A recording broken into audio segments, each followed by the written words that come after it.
Fargo, and serving you on TV, online, and on the go. This is Valley News Live at 9 on Fargo CW. Good evening and thank you for joining us. Ahead of the long 4th of July weekend, things are looking a little better than we originally thought. But first, Robert, after a gray and mostly kind of rainy, gray day, what can we expect for tonight? Yeah, as we get through the rest of the next few hours, not too bad at all. Still a few showers and storms roaming around the area. A live look outside on the CorwinAuto.com Valley Skycam, part of the Storm Team Skycam network. Had a brief thunderstorm make its way on through the Fargo-Moorhead area earlier, and that is now moving on off towards the south and southeast, and it's dissipated as it has done so. It's cooled us down into the 60s after topping out in the upper 70s earlier today. 67 degrees, winds out of the west at around 10 miles per hour. Temperatures elsewhere across the region, 69 degrees up in Grand Forks, 70 in Thief River Falls. Most areas are in the 60s at this hour, and temperatures will continue to slowly drop on off as we head through the rest of the night. As we head through the overnight hours, winds will become very light, and just like last night, we could see some fog across the area. Some of that fog could be locally dense, so keep that in mind if traveling very late tonight and early on your Friday morning. Cloud cover, a lot of it out there, but we've also got some breaks in the clouds. You saw the sun shining through some of those clouds off towards the west on our tower cam shot just a few minutes ago.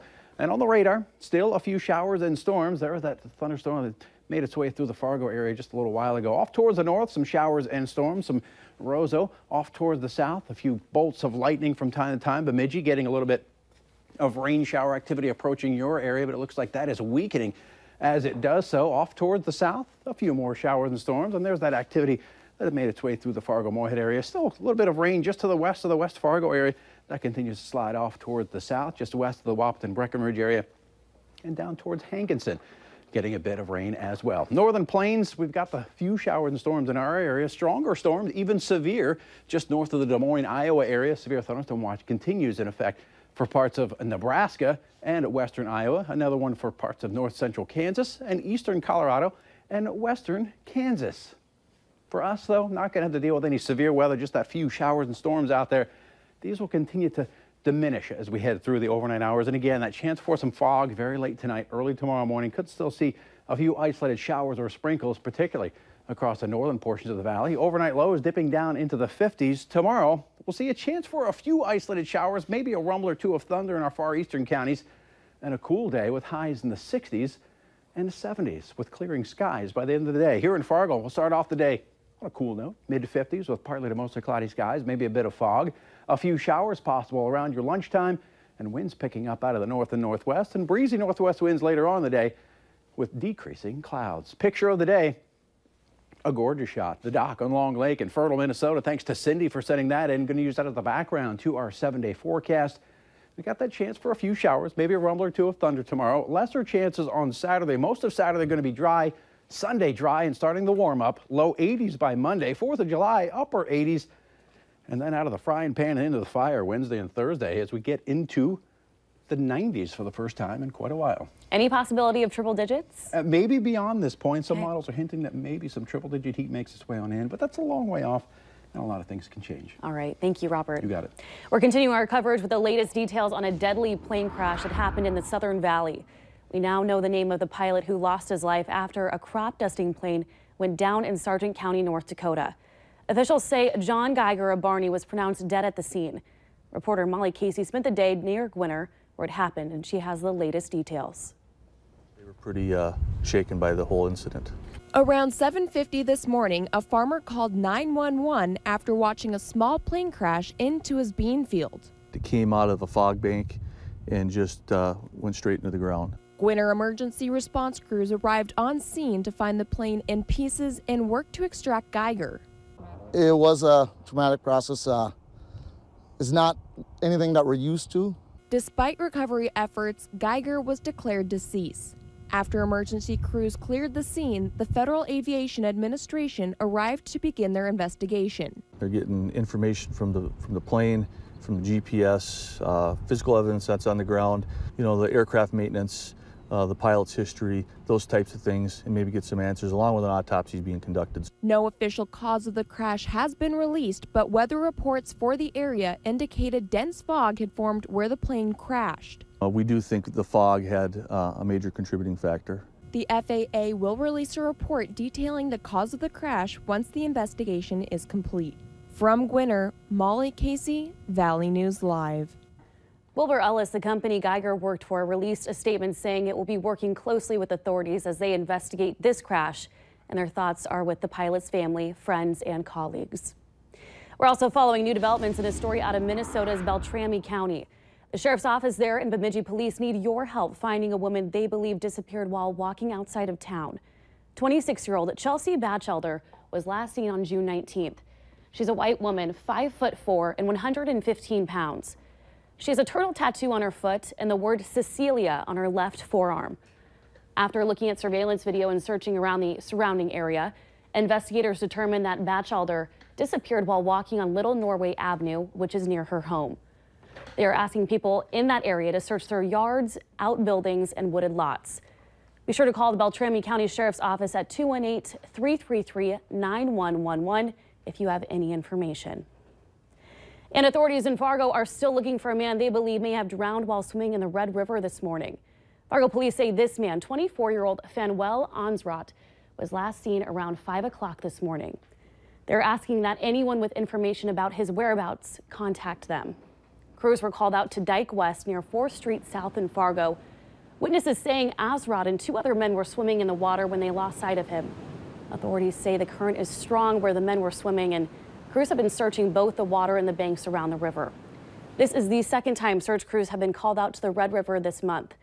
Authorities found the body of David Takane 10 days after he was reported missing. The VA is making changes nationwide after a Valley News Live investigation into doctor credentials posted online. We first looked at medical providers' credentials in early 2016, unable to confirm board certifications for 6 people. The Fargo VA's own chief of staff even commented how hard it is to confirm that information. The VA directly references our reporting, saying the agency started looking at their own providers' credentials after we identified issues. The agency's report says the VA did not have clearly defined processes for updating their providers' website lists, did not have adequate validation for these doctors' credentials, and not update the site regularly to keep up with changing certifications. As a result, the VA is now developing new policies outlining how doctors and their certifications are posted online. We have a link to our original report online. For that, go to valleynewslive.com. It's been said once your picture is posted online, it's there forever. But an activist group aiming to protect children and teens is trying to change that. A group out of Canada trying to protect children wants to help. They say if it's posted on a social media site like Facebook, Instagram, YouTube, or Google, there are certain policies. To remove your photos from the site, send them an email. Tell them you're under 18, say you're the person in the photo, and you didn't agree to be having it posted. A local technology expert says it can be very difficult to get pictures taken off some websites. Some will have them taken down if you send an email. Others will not unless you take legal action. The Red Hawks had a special reason to walk out onto the field tonight. Veterans from around the Fargo-Moorhead area were the guests of honor, including one family that received an extra special helping hand. Valley News Team's Clint DeRose has the story. Tonight's crowd isn't just here to enjoy America's favorite pastime. They also came together to celebrate some of America's favorite Americans. The Newman Outdoor Field hosted Military Appreciation Night, where veterans could take part in pre-game activities and some cheaper seats. Among those being honored is one man whose blood runs thick with ties to the military. My dad did 30 years, I did 24 years, and my brother Todd did 20 years. So all in all, 74 years in the military, but with our family alone. Throughout his years of service, Lawrence Carl was deployed multiple times as a member of the Army National Guard. He managed to come back in one piece, but like many veterans, he struggled to return to his old life. Because you were so scared over there that it affected you when you came back. You had to start to relearn certain things when you came back to civilian life. Lawrence spent years serving his country. Now, he and his wife Cynthia are getting some appreciation that they can take to the bank. Multiple organizations came together to give the family a year of free groceries, saving them more than $5,000. A little bit of thanks for more than 2 decades of service. In Fargo, Clint DeRose, Valley News Live.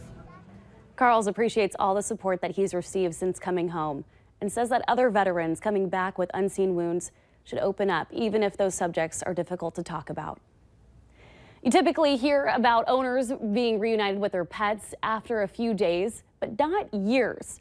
For one local woman, that's the case. Jalessa Magoon of Fargo lost her cat in Moorhead on June 23rd of 2016. She contacted shelters, pounds, and even posted information on local Facebook groups. But just this past week, she was notified via Facebook and a local lost and found pet group that her cat had been found. That cat was about 2 miles away from her old home. And then we just started calling her, and she kind of like looked at us like weird, but then she just started running for us. She walked right over. And I was so happy. She let me pick her up and everything. It's important to notify pounds, shelters, and neighbors if your animal does run off. Also to turn animals into the local pounds if they don't belong to you. That way they can be reunited with their owners. If you need help uncovering fraud and corruption in your community, call us on our whistleblower hotline. That number is 701-237-6576 and leave your tip. A member of our investigative team will get on the case and go to work to expose the truth. Mosquito season is off and running, and with the West Nile virus already confirmed in Grand Forks, officials are now ready for spraying in the FM metro area. Cass County Vector Control started aerial spraying tonight at 8 o'clock in Fargo, West Fargo, Moorhead, and Metro subdivisions. Officials say the insecticides have been labeled for use in residential areas and are not said to be a danger to humans and pets. These applications are to reduce the risk of the West Nile virus infection, which is spread by mosquitoes. There will also be ground spraying in Grand Forks and East Grand Forks tonight until 1 a.m., weather permitting.